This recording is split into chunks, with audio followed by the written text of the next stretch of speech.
Hello, everyone, and welcome to this very special episode of the Higher Ed Geek Podcast, episode number 161 with Lee Bradshaw.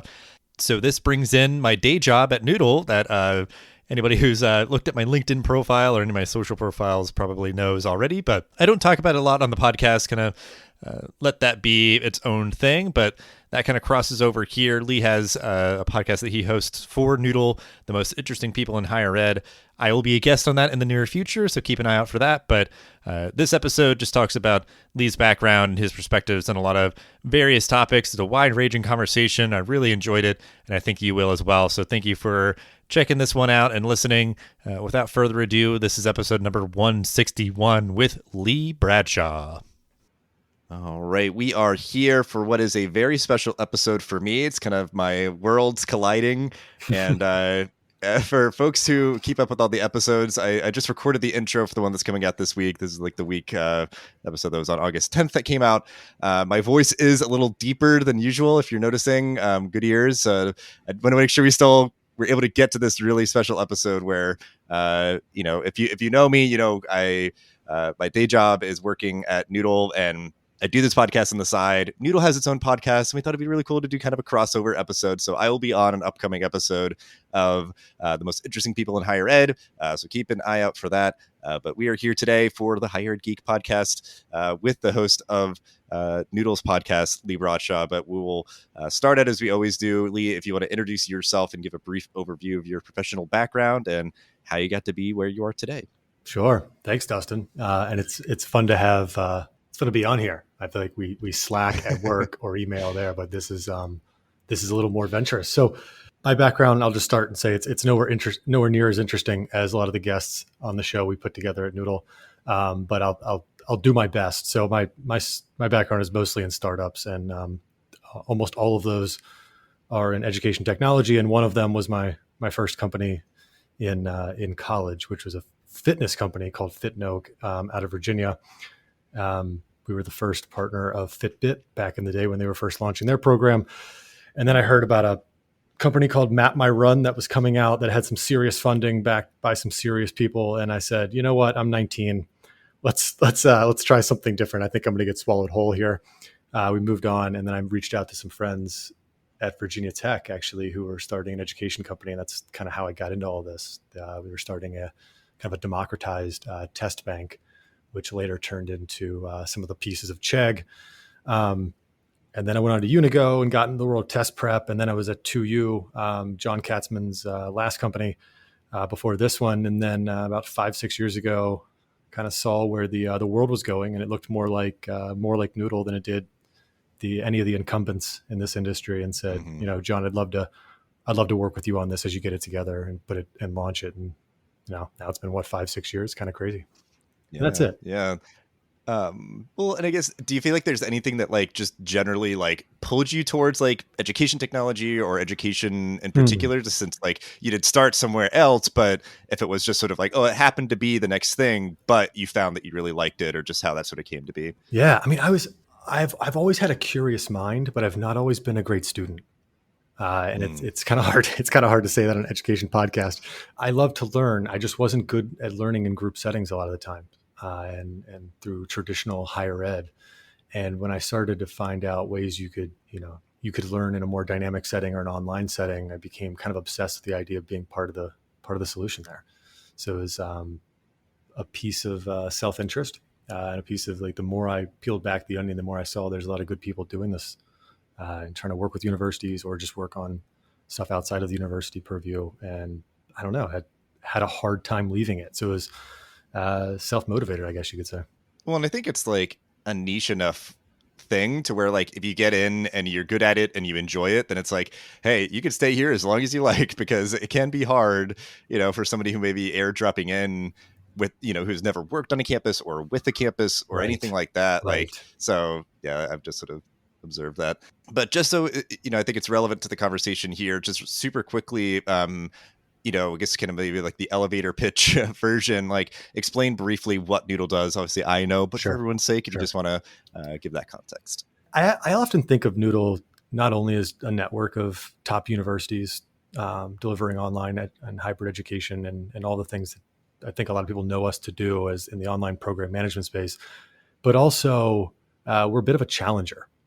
Like if you look at the history of what Noodle's done, we've said this is an industry we knew at an acute level or molecular level. We're going to change it into something we believe is better for higher ed and its students. And that was really the mandate. That was like, we're going to get into the details. We're going to explode it. And then we're going to build it in a way that we think is the best possible version of it. It being online education and public-private partnerships. And so like we are 500 people now. You and I are two of them, 500 people delivering online education with some of the 30 best institutions in the country, almost 100 degree programs and moving. That's all what we've produced. But I think it starts at the why. And I think the why is that we just saw a better option. We saw a better way to do things. I think that's really interesting because like after being at Noodle for 4 years, so just seeing that it's like, it is almost just like that idea, like the theory, the hypothesis has almost been like kind of just like something people are like, oh, okay. Like, continually sort of just taking notice of us in that way. So yeah, it's just kind of neat. Yeah. Sort of that, you're one of the early folks and kind of knowing it's like, okay, this sort of theory and the hypothesis is continually playing out and being proven and sort of evolving and, with different kind of different partners and programs and all that kind of stuff. So very exciting to see. And being one place for 4 years, I mean, that's like, for me, I'm like, that's for a reason. Like, it's been really cool. Because I mean, it also feels good, right? You're actually, if we do this right, if we really solve these problems for the universities and their students, like the world's better. And not everybody outside of ed tech gets to say that.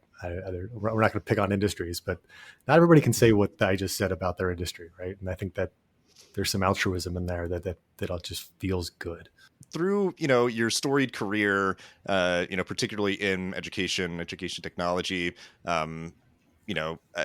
what I understand is there's like you've met a lot of interesting people, which sort of as part of the sort of like pitch of Noodle's podcast, the most interesting people in higher education. So I'm just curious, as like a podcast nerd and somebody who's been doing this for a very long time, like what was the inception about doing that? Because I think it's like, like that premise could be many things, but you chose to go down the podcast route. So just talk me through that. So if I can be honest, my day job was bored. I was bored for a couple of weeks in the middle of the pandemic when everything was shut down.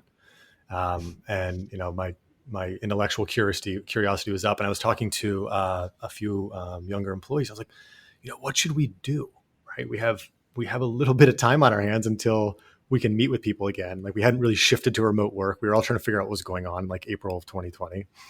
And someone said, let's do a podcast.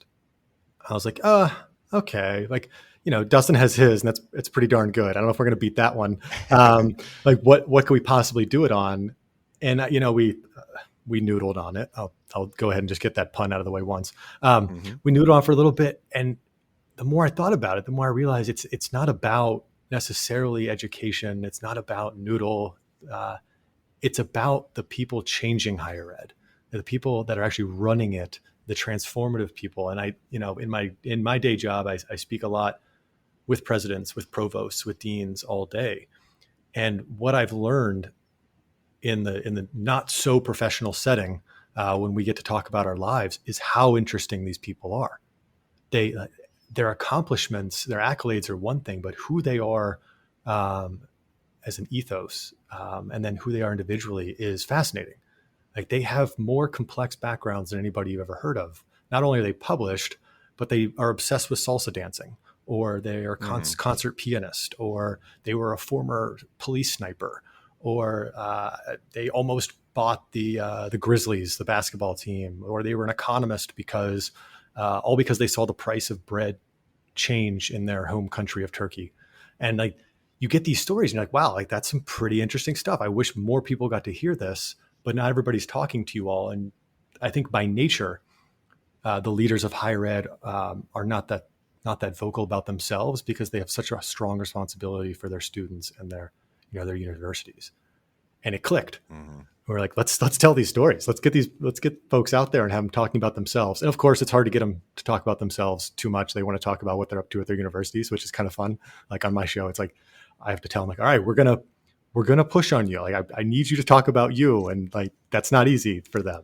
They always want to bring it back to their mission, which is great, but sometimes we're able to get it out of them. So that's the whole origin story. And now we, nowhere near as many episodes as you have, but I think we're like 20 some, and we're getting there. It's really been a ton of fun to do it. And it's like the best use of 2 to 3 hours a month for me, I think. Absolutely. Well, yeah. And I think it's like, like kind of like carving out like a unique kind of niche, because I think like all the other shows would be the ones where they go on to talk about what they're doing and all that. So it's like that you're kind of steering them more towards like, who are you that makes you sort of, lead your institution the way that you do, and, stay balanced and all those sort of things. So that is just sort of a fun sort of addition, because I because certain people have had on, I'm like, you're kind of doing like the podcast circuit. Like, I've been thinking lately where like, because it's like, this is like something else where it's like, okay, coming from a person who's been like podcasting for a few more years, like I have people who have like, their PR folks or some firm reaching out and being like, hey, we want our like, CEO or someone, whomever to be on the show.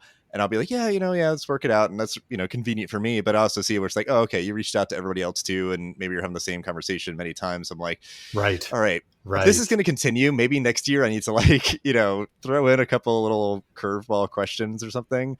Because I think like it becoming enough of a pattern, now I'm sort of like kind of realizing it versus just like, oh, this is so great. Like I could just get guests handed to me, and then it's like, oh, they're doing a couple other shows. Like it's not a big deal. So yeah, that's just kind of a funny piece of it. But we've had a couple of those. We've had a couple folks that their agencies reach out, but it hasn't gone with the vibe of the show. Like I haven't wanted to have like pre-scripted questions, or like them have like these pillars that I have to hit on. Like the prep for the show is really more like we just have a conversation for 30 minutes to figure out what we're going to talk about. And that's interesting. I don't know. I guess I'll turn the question on you. Like what are you going to do about that? Is there a way to adjust the way it comes to you, or do you have to make a more of a binary decision? I think, thankfully, I think you can definitely, because like they're coming to you for something. So you can be like, okay, if we're going to do this, we're going to do it this way. And I think like that maybe for me, like has just been a more sort of confidence over time, because like I've not necessarily had people be like, okay, here's what you're going to ask my client and like whatever else. I'm going to be like, yeah, I mean, we can do it. We'll talk about this. I'll send you questions, a week in advance, and, just let me know if you need anything else. And it's sort of like, eases the lift one for like, they came to me and I was just like, all right, how about we do this day and this time? And they're like, that's great. And I'll be like, okay, then I'm going to figure out what we're going to talk about and all that. Because like, I guess even since you're speaking about like maybe encountering this before, like subconsciously, like I almost like intercept it before they could even offer to be like, okay, so we drafted all these questions or something. I'm like, take control. I'll do it. I got it. Yeah. Like, so yeah, I don't think it's like a binary, because like it's just been so helpful to bring on a lot of diverse people, but still within education or ed tech, to have these people just being like served up to me, versus having to like what I did the first couple of years, like chasing people down and just being like people who I know, or those sort of things. So I'd never want to like turn off that spigot, but I am certainly at a point now where I'm like, I don't know, I've kind of talked about that topic enough, or, maybe next year, like sort of like kicking the can down the road, or just sort of like saying like, I don't know if this would be a great fit. So yeah, it's definitely like good that like, I think from both of our experiences, even like just different tenures of podcasting, having a very like kind of clear vision for what you want the show to be. And yeah, so it's just helpful, I think, to kind of distinguish too, because there is just so many like, what feel like sort of promotional shows out there and stuff. Yeah, and just have to stay above the fray, I guess. You can hear it too when you hear a lot of these. Like at least for me, like I have my my 5 podcasts I love, and every once in a while you hear the podcast you love get a little too scripted, and like you're kind of like, wait, what is this? This isn't a conversation. This is clearly an advertisement, or this is clearly like somebody's trying to be decisive with my decision, or make my decisions for me, and I get my spidey senses go off. Yeah, and honestly, it's like, yeah, I've had some of my shows some episodes of my show like that, where it's just the idea of like how they prep, where it's like, okay, you prepped a little too hard. Like, like you're Exactly. literally Yeah. reading off your notes versus like having it guide you. And then, I mean, at certain points for like podcasting, it's like, I guess it's different from like, like a corporate show. Let's sort of like, hey, it's our company putting this on. So it's just sort of like, within our control versus like, oh, this is like a content creator trying to like, make their living and all that, where like the people that have those like promotional stale episodes, I'm like, man, I hope you got paid for this. Cause like all they're doing is like running a commercial on your show, like just talking about like, hey, our thing does this and that. It's so great. And like, so yeah, well, and I guess this kind of segues to what I want to talk about is just like, you are new to all this and you've been sticking with it, like whether it's from sort of the production side or through like these conversations, obviously you kind of knew that these, deans and provosts and presidents had sort of interesting backgrounds and stories and all that. But like, what's something unexpected that you've learned from doing the show? Sure.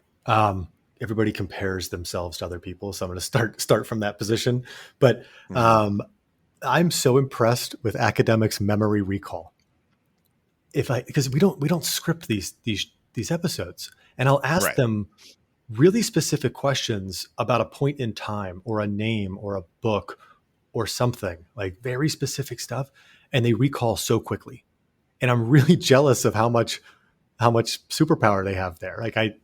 Like this forewarning, don't ask me too many specific questions about like my past or anything. I don't know if I can give you exact dates or names. So like, don't put me through that, but they can.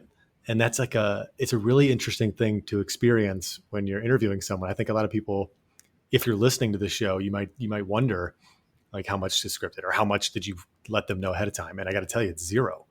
I'm just going for it. And they're able to roll with the punches in ways like that when you're being recorded and you're representing an entire university as the leader, that's got to be a ton of pressure, and they just go with it. And they're really good. And like that, I don't know. I just didn't expect that. The second thing is I just didn't expect I'd like it so much. I'll be honest, I was a little hesitant. I was like, I don't know, guys, podcast kind of, I don't know if that's my thing, more of a one-on-one person. But what I've found is it's gotten me out of my comfort zone. I felt really vulnerable. My hands were sweaty the first few times. I was like, I don't know if you felt that way early on, but I was like, I'm nervous here, right? I'm nervous on this one because I've never been giving the interview. I always get to be the one with questions written down ahead of time. So like I'm just, I guess just the experience, the personal experience of it all is really fascinating. Yeah, I share that trait, I think, and I don't know like what it is, but where it's like I can remember, random facts about like movies and TV shows and all that, but like my personal life, I'm just like, I kind of remember that or whatever. So it's like I could never write like an autobiography. Like I couldn't write enough that I remember. I'd just be like, I don't know, I grew up and then I went to school and then yada yada yada, and now I'm here. like I don't have like like that clear recall and everything, but so at least we have that in common. But okay, good. So you're not going to test me. You're not going to do a memory flex. No, yeah. Well, and and I think that's so interesting too, where like, the idea that like you didn't think that it was going to be something that you liked, but you ended up liking it because it's like, yeah, I mean, I was like so excited to have the opportunity. I mean, I was definitely nervous starting out, and sometimes depending on who I'm talking to, I can kind of fluctuate on, how I'm feeling, but it reinforces for me because like, certainly there's a lot of podcasts out there. There's a lot of noise on social media and everything, but like, podcast is a relatively light, lift or sort of, not the steepest learning curve to like get into it. And it's such a great like storytelling platform. Like it just feels a little bit more intimate than, other things. And like I feel like it hits for me too, like at the right amount of time where like most people are willing to listen to like, you could obviously like make super short episodes and they're really punchy. And then also like you can do it like up to like an hour. And I think most people are like willing to, sit with you for that versus like, yeah, a lot of people aren't going to watch like, an hour long YouTube video where it's like, it's the same conversation, but like, they're like, oh, I got to watch this the whole time. Or if they do, it's like, well, I'm just going to listen to it. I'm going to walk away. And it's like, you should have just did it as a podcast, I guess, because like, depending on is the video adding anything, maybe, I don't know. But Like podcasts, it's just like, it's just right. It kind of Goldilocks into like, it's going to be the right amount of time and the right kind of like delivery method for, like telling these interesting people's stories. Exactly. And something else I was going to mention too is that like you said, these people so often like don't showcase those parts of their lives, but I think it is so important for like generally for education, but especially for like the people who are part of that campus community to feel like their president, their provost, their dean is just like is a human being. Like they have a life and interest and all that. So it's like, they don't feel as though they're just these sort of like, larger than life figures that are sort of inaccessible and, whatever. It's just humanizing in a way. And I think that that's such a like, great part of sort of the storytelling that you're doing about these people's lives and everything. So, right.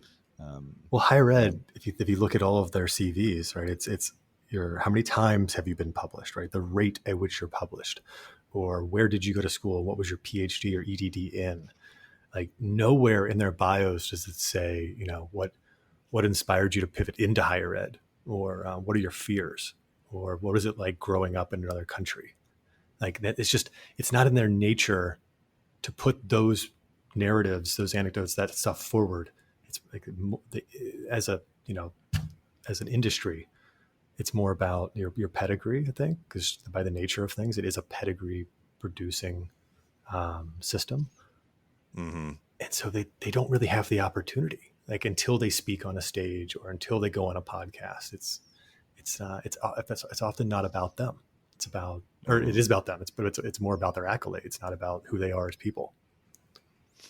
Yeah, that's what. Yeah, I always just like, and even like with celebrities and stuff. Like when you really get a good opportunity to have that sort of like fireside chat kind of thing, where it's just like, okay, it's just you and me up on a stage, and there's like thousands of people in the audience or watching online or whatever. But it's just like, hey, let's just have a good conversation and like talk about the things that matter and that we can all kind of like relate to and stuff. So yeah, it's super cool. And so building on kind of the previous question, like, do you feel like there's a way? I'm just curious, like, because I know my answer, I guess that's what I'm sort of curious if you have one, of like how you think it's helped you in your day-to-day life professionally or maybe personally, but like, just obviously like you jumped in to get out of your comfort zone. Do you feel like it like gave you some sort of like professional or personal lesson about how to sort of navigate the world? Okay. So I'll lean on something my wife and I always say. So my wife, Alexis is Greek. And so part of the Greek community, there's like this idea of philotimo, or, where Philadelphia came from, right? Like brotherly love. And we have this thing where we say, if we're both in agreement about somebody, or something, we always look at each other and we say, well, we don't know the whole story. And that's allowed us, like, if we're both getting opinionated, if we're both like fixated on something, we're like, well, that person might be that way, or that situation might have unraveled this way because of something we don't totally understand. And that is proven now by talking to folks more and more, and getting really like having hour-long conversations about them, is that you don't know the whole story. We had Richard Helldoppler on, who was the first vocally gay president of a university. And you could make a lot of assumptions about that. In fact, that wasn't really what he wanted the headline to be. If you heard that episode, he's like, that's not really what he wanted. Like, he just wanted to be the president of William Patterson and do his job. But how he got there and what he went through in the Midwest and through Catholic school and everything, it's like, just, you don't know the whole story. If you want to read the headline about somebody, that's one thing, but what about the last 50 some years in somebody's life? And it's just kind of reinforced that concept of you don't know the whole story. So for me, it's like kind of built on itself between my conversations with my wife and my conversations with a bunch of deans and presidents and provosts. Yeah.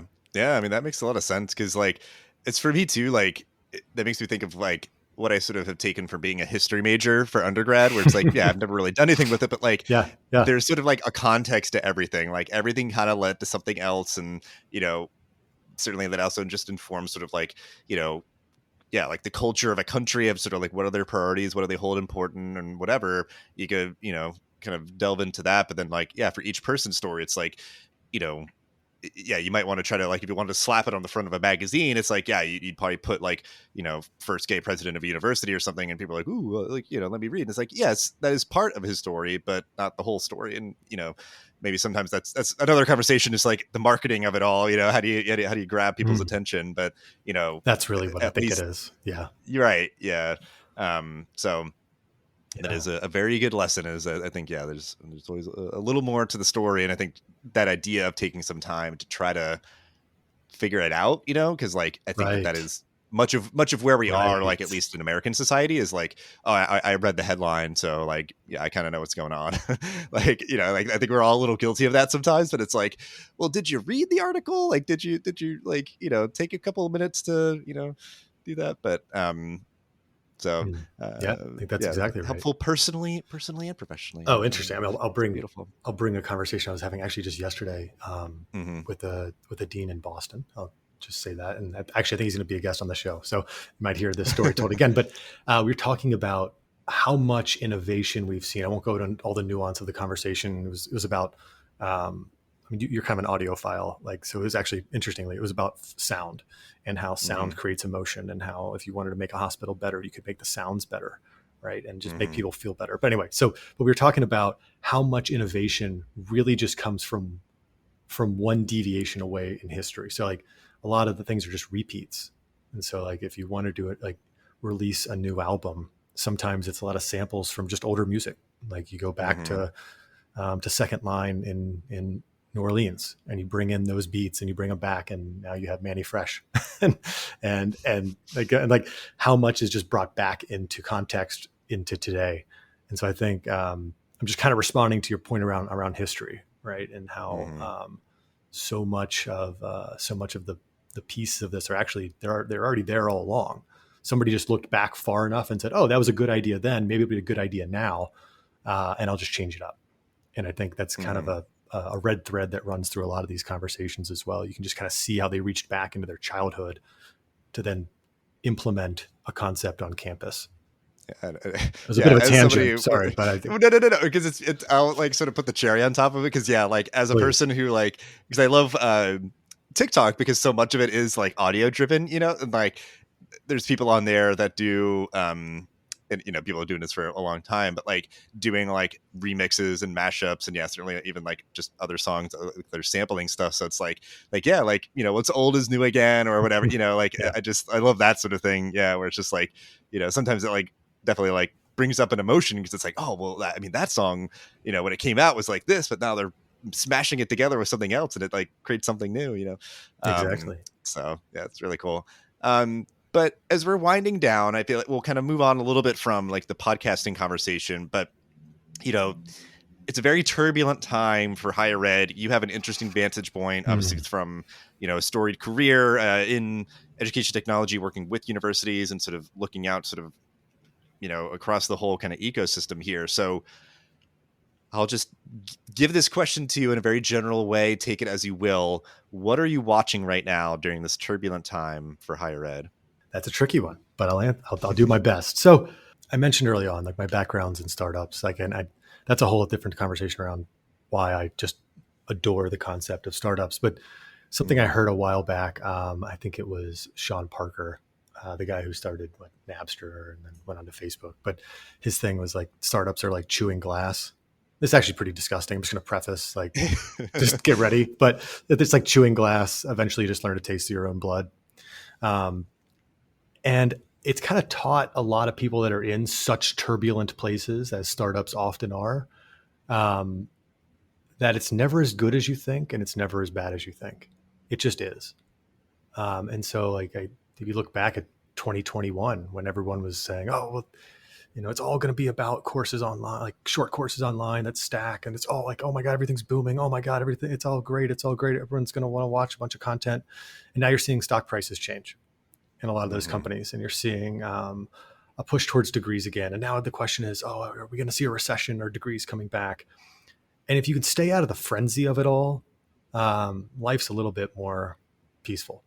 And I think, yes, it's turbulent, but it's not as bad as we think it is, and it wasn't as good as we thought it was. It just is.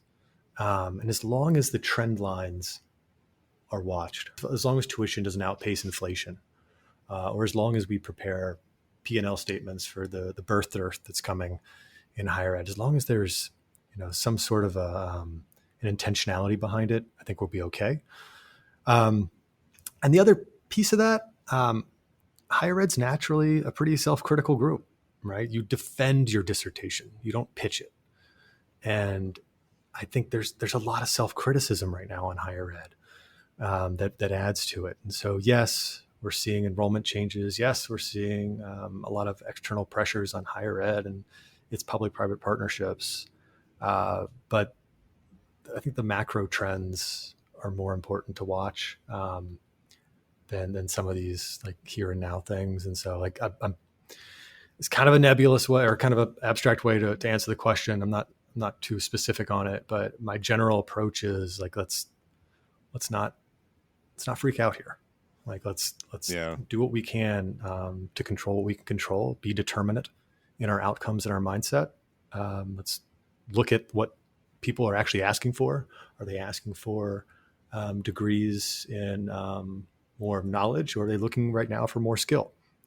And what does that mean for higher ed's approach and not creating, skilled workforce, but more knowledge thinkers? And are we okay with a bit more of a shift towards the former? What do you think? Is that too? Yeah. I mean, zoom in on any of that? Like, you want to be? We're going to be punchy. I can be punchy too. Yeah. Well, no, because I think that is interesting. Is like you sometimes see just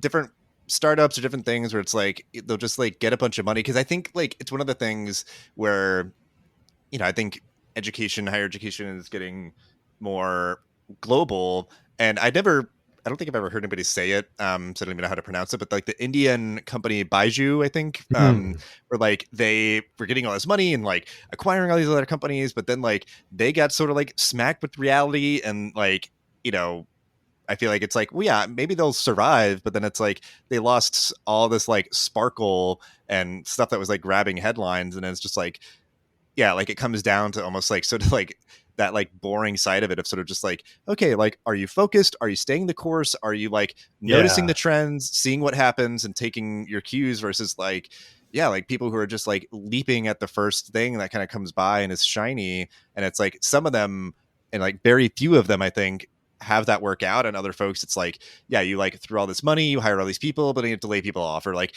all like just all these, because I think that's what's like interesting to me is that like education included, all these tech companies, like they're a lot of the ones that are grabbing headlines with like these huge layoffs. And I very much respect organizations that like stay lean for as long as they can, and like almost like hire to the work better, versus like, they just clearly got too bloated too quickly.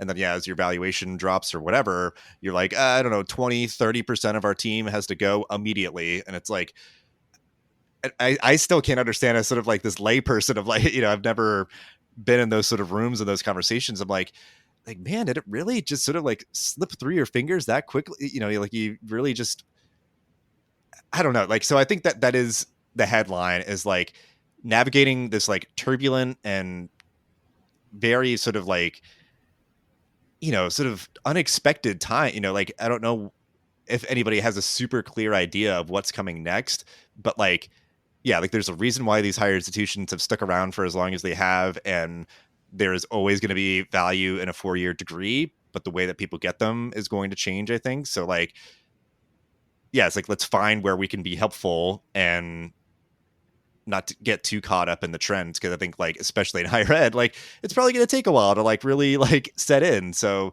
cause I'm starting to see, and I'd love to talk with somebody about it, but like, the idea of building a meta university, in VR. So I've like seen people talking about it, but then I'm like, no one's talked about, I was like, so are you sending headsets to everybody? Like, how is anybody getting here into like, to be immersed in your virtual reality? Because it takes expensive hardware and a pretty good computer to like actually do it right, and not be like, well, actually you're just doing it on your web browser. You're just sort of like, it's like a point and click adventure, but it's like our campus, but virtual. Like, so everybody kind of talks about like all the potential. And I'm like, yeah, but like, what is it going to take to get there? And are you taking all these people's money? And like, several years from now, yeah, like VR headsets are cheaper or something, or like I just want one person to say like, how is everybody getting into this virtual reality? Like I listened, I was like 2 or 3 podcast episodes and nobody actually said like, yeah, so like our old computer lab's going to get turned into a VR lab or something, like I'd be like, cool, thank you. Like that's all I wanted, but they didn't get there. I don't know why. I mean, I like to think of myself as a bit of a technologist and futurist. So I'm a fan of VR. Yeah. I think I've, as a a person that's used it plenty myself, I think it's a lot of fun. But starting with where do we put the VR?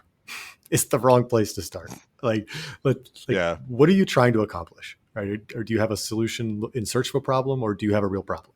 And like, I think that, again, general statement, but I think that's really where we need to start. Is like, what are we trying to accomplish here? Is it attention issues? Is it like people can't focus, and so we're going to force them to be inside of an environment?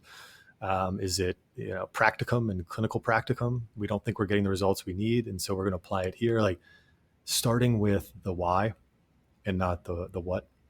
In a lot of these cases, seems to be a better approach. Or else, to your point, like unless we're gonna start putting things where they shouldn't be, and you're going to have unintended consequences all over the place. Well said.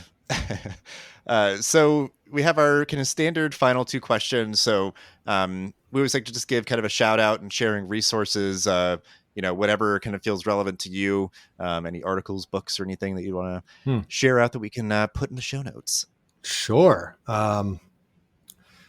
This is going to be a little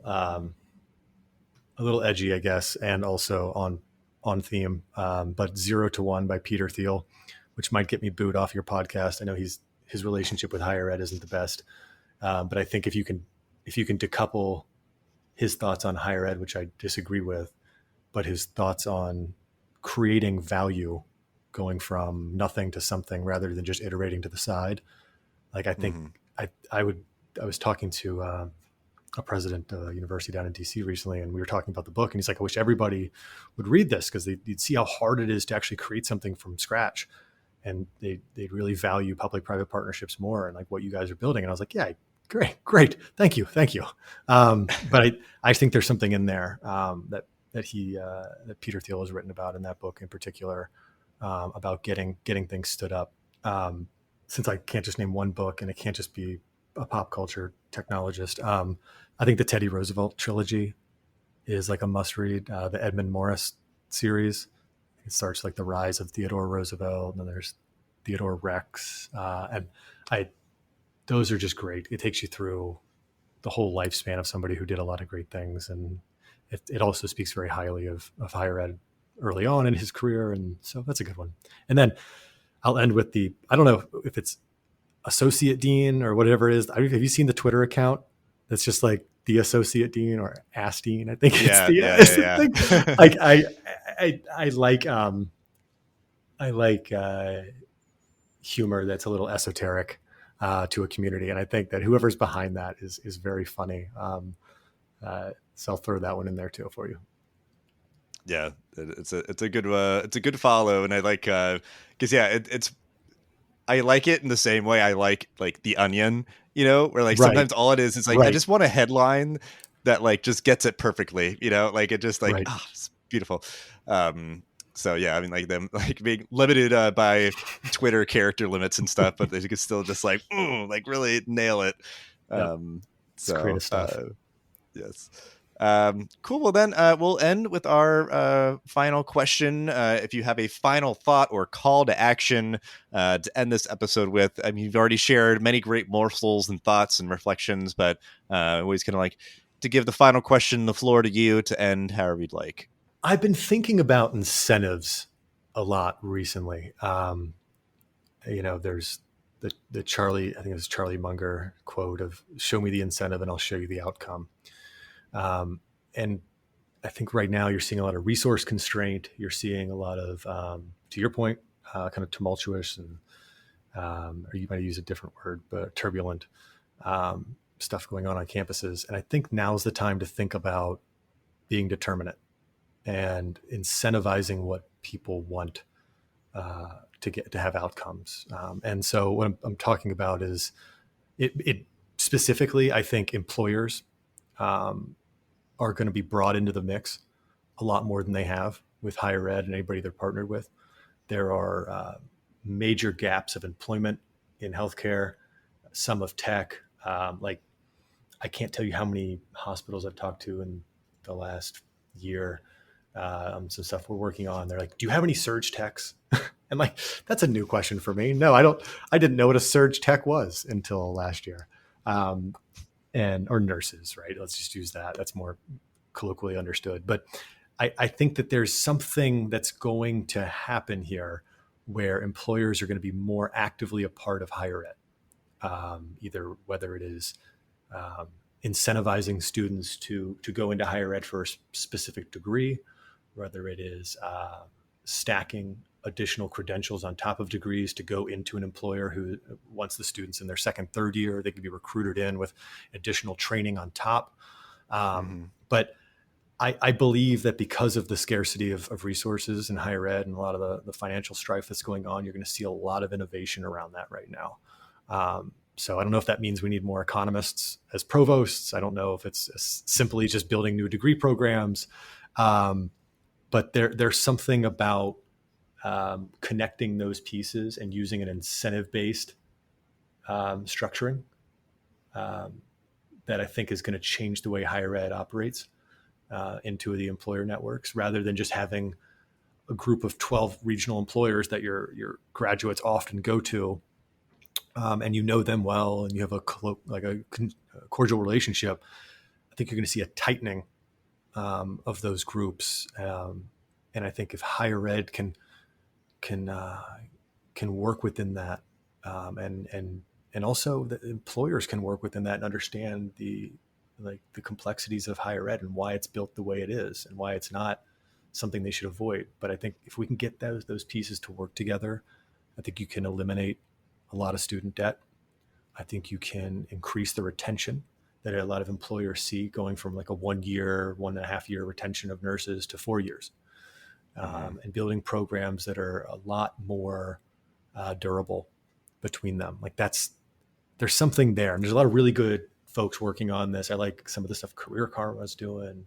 I think our Dean Williams, who was at Amazon, who's now, I believe, working on some stuff with universities after retirement. Like there's a lot of people thinking about this stuff right now. And I think that's what you're going to see come out of the next 5-10 years. Mm-hmm. Yeah. Well, and I feel like sort of my final thought on your final thought, is like, because I think this is what you're saying, like it kind of goes both ways of sort of like, okay, you work at a place, if they need you, if they need you and or you want to further your education, how can they, be supportive of that through money and also like time? I feel like, because I think trying to fit education and working together. So it's like, okay, well, how are we delivering this education? How is your employer supporting you to get that education through like money and time? And then like, yeah, like for, a student who's like, studying to get their bachelor's straight out of high school or whatever, how can we get them into a much more clear pipeline to like, what that employer needs when they need it to, like get nurses in the hospitals like quicker or things like that. So it's like still just sort of like kind of trying to configure those two sides together and have it kind of flowing both ways as seamlessly as possible. And in ways that you can't screw it up. Like you have to go into this with quality in mind, right? You can't adjust NCLEX scores at any bit of this, right? You're going to be under a microscope. So if you really create a pipeline like that, making sure that the regulations are in place, making sure that the quality's there. Like I mean, I don't want to drag this out too much, but like if you even look at like the way what happened with inflation and how a quick decision to pump a lot of money into the economy was part of a lot of this inflation. Like you don't want to fix a problem with a solution that causes more problems. And I think whoever gets at this and whoever does it right is going to be a really deep thinker that understands systems and the quality of those systems. So the accrediting bodies don't, lose trust. Yeah. Well, and that's I feel like a whole conversation for another day, but because it's a very well put point. And I think I just, to put it simply, I agree. I think that's very much going to be one of the stories to follow for these next several years, is the continued evolution of a relationship between education and work and all that good stuff. So, but yeah, thank you so much, Lee, for hanging out and sharing all that you did. And thank you. Like I said, to everyone listening, stay tuned for the other side of this crossover episode to come out in the near future. But it was really great talking to you. It's always good to talk about this stuff with you. And just thanks again for making the time. Thank you, Dustin. I appreciate having me on, and I'll be a little less nervous when I have you on mine. This was all new to me, being a guest. So thanks for putting me through it and being kind. Thanks for listening to this episode of the podcast. Make sure to rate, review, and subscribe so you never miss an episode. Thanks again for listening, and we'll see you in the next episode of the Higher Ed Geek podcast.